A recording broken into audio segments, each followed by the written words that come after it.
በህይወቴ ለመጀመሪያ ጊዜ ነው እዚህ መግቢያው ጠፍቶብኝ አራት ስንት ሶስት ቆይቼ ነው የገባሁትና ተውሳና ተከራይታ ሳይሆን አውሳና አከራይታ የምትኖር ቤተክርስቲያን እንደቀደሙት አባቶቻችን እንድትኖረን እንፈልጋለን።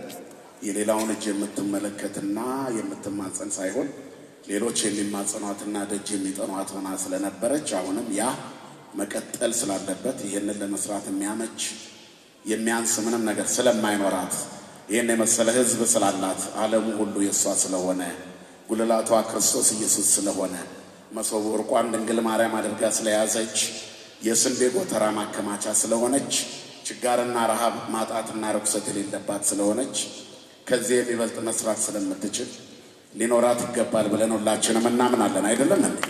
ስለዚህ ይሄንን ቦታ መንፈሳዊ ለማስመሰል ብቻችን በጣም ለፍተዋል። ምክንያቱም እኛ እዚህ ከመግባታችን በፊት ለሌሎች አገልግሎቶች ሲውል ስለቆየ ለዚህ አገልግሎት ደግሞ የሚስማማ ለማድረግ መንፈሱንም ወደዚህ ለመቀየር ከማይጠንት ጀምሮ ብዙ ዋጋ ይከፈልበታል። ያንን ሁሉ ሁሉ ጊዜ ማድረግ አይጠበቅም። ሁሉ ጊዜ የሚታጠን ማይጠንት ያለው ስዕላቱ ቅዱሳት ስዕላት የቆሙ የእመቤታችን ምስለ ፍቁር ወልዳ ስዕል አድኖ በግዝፈት ላይ ነቀል ተተክሎ ያለበት እንደዛ አይነት መንፈሳዊ አዳራሽ ሊኖረን ያስፈልጋል። ህዝቡ ሁሉ በደስታ የሚሰበሰብበት መንፈሳዊ ደግሞ ሰፊ አዳራሽ ቢኖራት ብዙሃን አባቶች ባሉበት ትልቁ አጀንዳ ቢሆን ብለን ተስፋ እናደርጋለን። ይሄንን በጭብጨባ እንድትደግፉ አደራ